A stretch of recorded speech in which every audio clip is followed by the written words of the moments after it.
Welcome back. SA Tourism now in the final stages of planning the African Travel Indaba. It's meant to showcase our tourism and kickstart more campaigns to encourage South Africans, to encourage you to travel and spend money here in South Africa. Nombulelo Guliwe is the CEO of SA Tourism. Nombulelo, good afternoon to you. Thank you for joining us. What are you planning for this year's African Travel Indaba? What kind of event can we expect?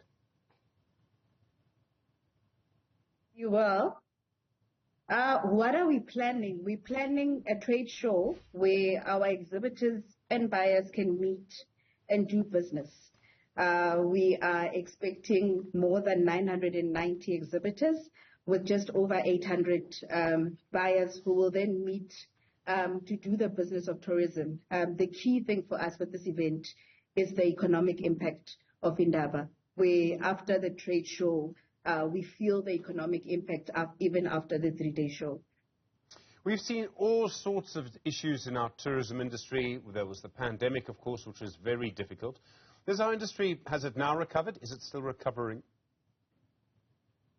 It's still recovering. We are 85% of our pre-COVID numbers, which is sitting at just over 8.9 million at the end of March 2024. With our biggest numbers coming from the continent. We are also focusing, Stephen, on our growth markets. It is true that our growth markets are China and India. So for us to not only go back to COVID numbers, but to actually grow our numbers beyond that, it's important that we are China, India, and Africa ready. And I mean, do you see that more people from other countries are coming to South Africa? You talk about sort of newer markets. Are you seeing growth from these countries? So we've got what we call our traditional source markets. So we are seeing growth there. What we do in our traditional source markets, like Europe, UK, and Ireland, is that we actually want to maintain and protect our market share.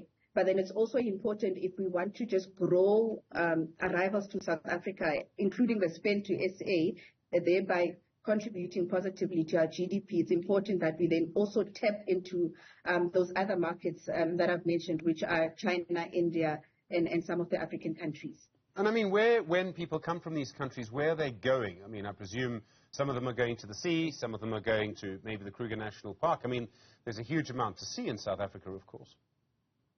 There is, and that's the positioning that we want for South Africa.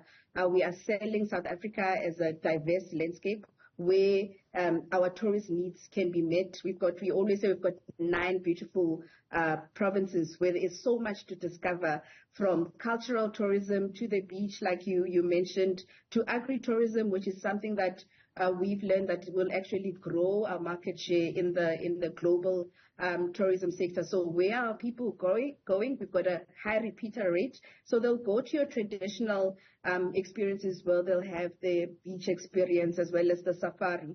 But because of the high repeater rate, we are also then channeling them to other undiscovered parts of South Africa in all our 9 provinces. We've seen for years there's been a little bit of an argument between the tourism industry and the Home Affairs Department around visas and how all of that works and making sure it's easy for people to get visas to come to South Africa. Is that still a problem? Through our department, the Department of Tourism, that is something that is priority. And I know that our DG is actually leading that conversation, truly understand the position of Home Affairs. But there is, I know, even through the Office of the Minister, collaboration between the 2 departments to make sure that the interest of South Africa as a whole is protected. The event, the African Tourism Indaba, you're hosting it in Durban. Why is it about eThekwini that you decided to have it there? So we went through a competitive bidding process 5 years ago, where eThekwini actually won as the bid partner. We will be going out on a process soon because this is the last year of that specific contract. So the most basic answer is that they won the bid when it was done 5 years ago. So, I mean, I can understand that. But, I mean, people in eThekwini tell us about the problems that city has. Residents say they don't have water for much of the time. There's been sewage in the beaches. Some of the beaches have been closed. The tourism industry there's been really hard hit. And I understand that, you know, contractual problems are contractual issues. But I wonder if Durban maybe makes the job of setting South Africa a little harder. And I'm sorry to say this because people from eThekwini are going to come and clap me for it. But just wonder if Durban's maybe not the best choice. It is. We've met with our colleagues from TKZN, which is the KwaZulu-Natal Tourism Authority, as well as Durban Tourism. And what you raised, Stephen, is some of the things that we've considered. We know it's important that when people come to South Africa, they are able to see the best of the country. So I am comforted by the discussions we've had in the background in preparation for Indaba, that all hands are on deck to make sure that the experience is good. Not that we are not dealing with the issues, we've acknowledged them, and working together with the city as well as the province, we are ready for Indaba. Okay, so you reckon eThekwini will put on a good show? It'll show South Africa in a good way? We will. We will also, the messaging is also important. We have issues, but it's not the entire, province, and it's not the entire city. So it is important for us, especially as a destination marketing organization, that we also start to channel our travelers to other tourism experiences that are still here in Durban. The other issue is encouraging South Africans to travel in South Africa. And I think in a way, tourism, as we know, is tied to our economy for our market and the global economy for the global market. And I think most people in South Africa feel money is really tight at the moment. And I mean, money is really tight. So that must make it quite difficult to encourage South Africans to travel in South Africa. I think people, if they've got any money, they maybe just stay at home or save the money because it's so difficult to spend, because they just don't have money to spend at the moment. And unfortunately, a holiday, tourism, is not really a priority. True, and that's why, as a DMO, in fact, our insights for domestic marketing tell us that price is a key consideration for our tourism, our domestic travelers. I'm a domestic traveler as well, so it's also a key consideration for myself. So that's why, as South African tourism, we work closely with our tourism partners in the private sector that actually own the product. One of the things that we do, and we will definitely, scale it up and do more around that, is that around September we've got what we call our travel week, where we work together with our products to bring all our different tourism experiences on one platform, so that we are able to then to appeal to our domestic market as well.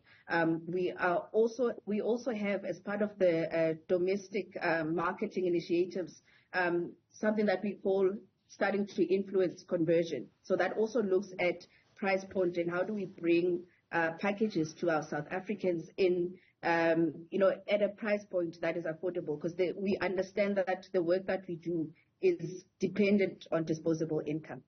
And I mean, I suppose the other thing is that apart from transport, which can be difficult, you can have a very cheap holiday very close to where you are. If you're in Gauteng, for example, there are loads of places to go to just an hour's drive away. Yes, there are. And that's why even with our Gauteng tourism partners, we work hard to highlight those areas where you can have a game drive, like you say, within an hour from Sandton City if you go north of Pretoria. So there are a number of experiences. And then I think what our duty is to bring those to the forefront and actually expose our markets to those different products. When you have a big event like this, like the African Tourism Indaba, you also get to see trends. You get to see what's changing in tourism. Are you expecting to see that this time around? Are there certain trends that you can point to in tourism, what people want to do, and say, oh, this is interesting, this is changing in our industry? Yes. I'm not going to share a lot because I want our people to actually come to Indaba at the Durban ICC from the 13th of May to the 16th. So we are going to have what we call our Bond Day, and on that specific day, just high level, we're going to have conversations around trends, especially in the technology space. So trends in tourism and tech conversations will be taking place at Indaba. It's very interesting to see how things are changing and what people want, but then also, of course, making sure the market can accommodate them. And the thing about tourism, as we know, it really can employ many, many people. It is that is true, Stephen. And we always do part of the review and planning for the next Indaba, we do what we call the economic impact assessment of the previous show, because it's important that if we're investing in a show, we are fully aware of what those economic benefits are. So just from last year, the economic impact of Indaba that it generated was just over 408 million rand over the 3-year period. And linked to that was the element of direct, we also measure indirect, but direct job creation, because tourism, as you said, is a catalyst for economic growth and has the potential to drive the positive economy trend that we so require South Africa. Nombulelo Guliwe, thank you very much indeed, CEO at SA Tourism. Really do appreciate the time.